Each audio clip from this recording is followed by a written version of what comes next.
Hello everyone. Today we are going to discuss about EIGRP and many other topics. So now let's understand what is EIGRP. EIGRP, Enhanced Interior Gateway Routing Protocol, is a dynamic routing protocol.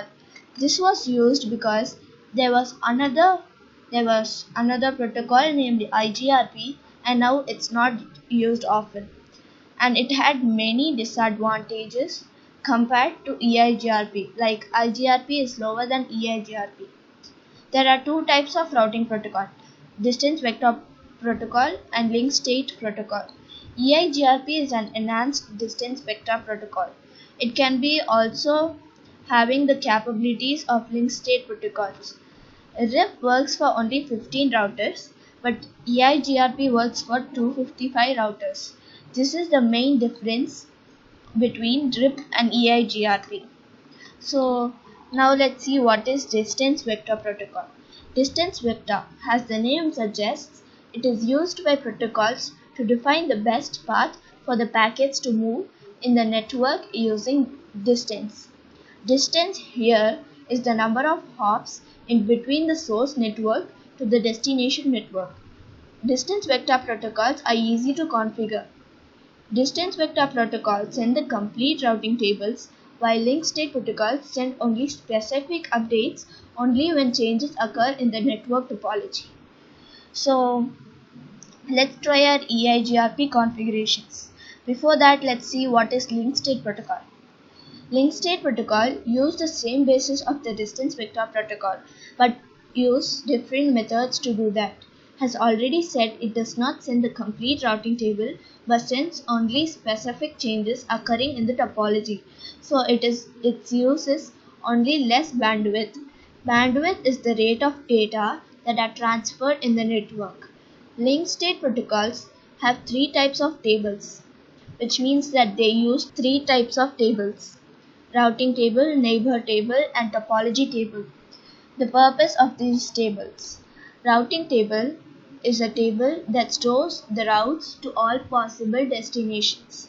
Neighbor table is the table that stores the neighbors running in the same link state protocol. For example, if a router is running EIGRP, then all the routers running EIGRP will be stored in the neighbor table.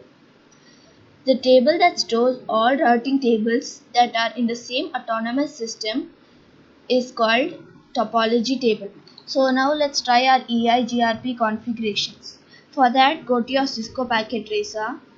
Let's have a network with 2 routers and 2 PCs. So now let's connect them with a straight through cable.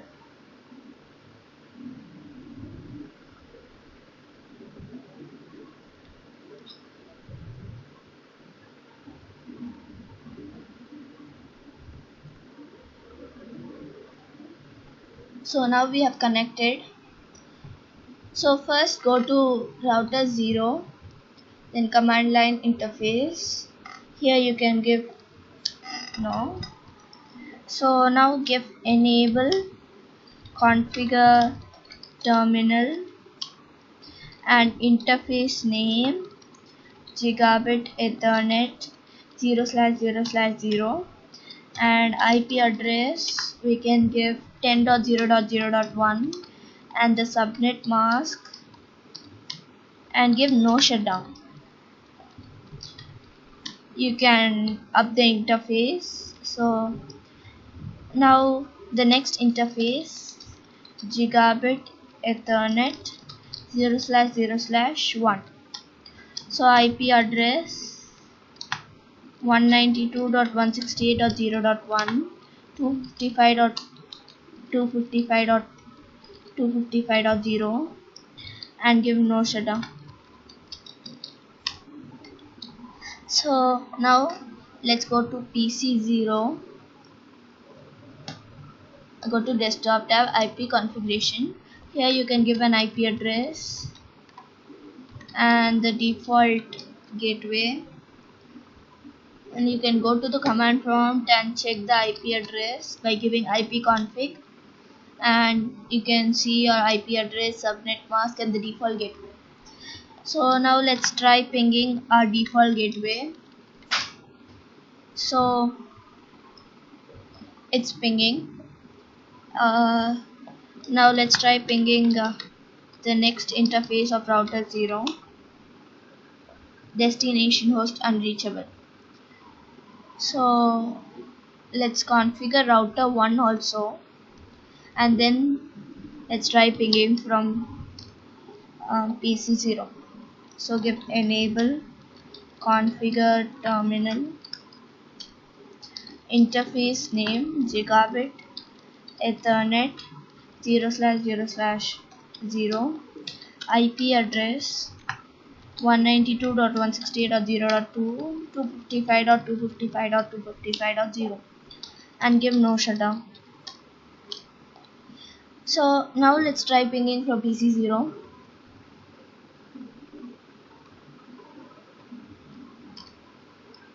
Now it's reachable.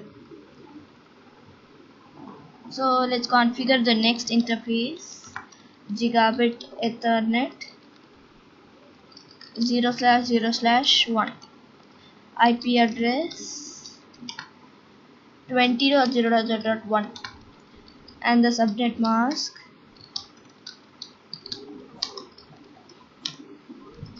So now let's configure PC1. Go to desktop tab, IP configuration, and you can give the IP address as 20.0.0.2 and the default gateway has 20.0.0.1. So now you can go to your command prompt. You can check your IP address. So here we have. So first let's try pinging default gateway. So it is reachable. So next let's ping the other interface of router 1. So this is also reachable. So let's ping router 0.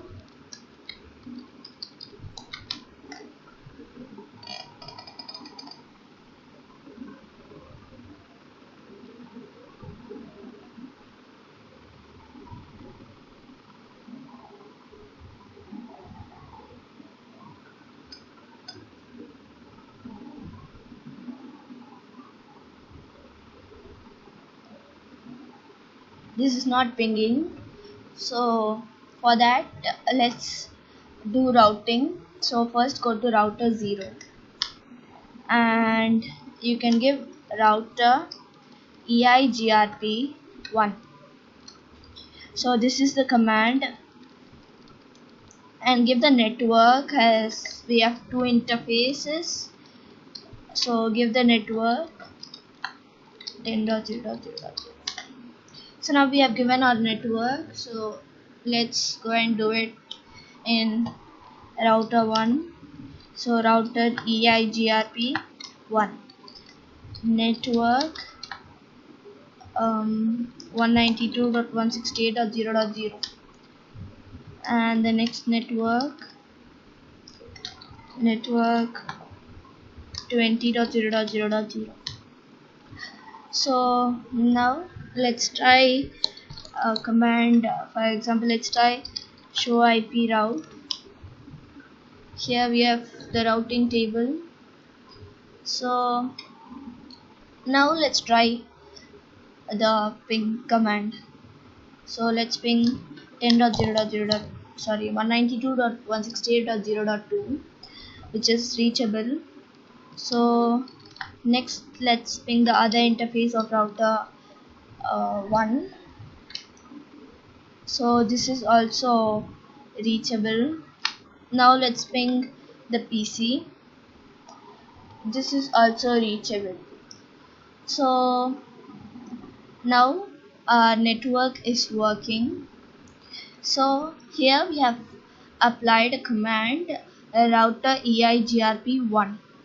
1 here is the autonomous system number. So let's see what is autonomous system number. It is a group of routers that have a link state protocol. Routers having the autonomous Routers having the same autonomous system number ASN can only communicate with each other. For example, in our EIGRP configurations, we will have the command as router EIGRP1. 1 here is the autonomous system number, and only a router having the protocol has EIGRP and the autonomous system has 1 can communicate to this router. This is used for security purposes because if a router has any important information, it can have a different ASN and communicate only with the same ASN. But an ASN can communicate with another ASN if a router has two networks and both the networks are in a different ASN. Let's try this in the upcoming videos. Thank you.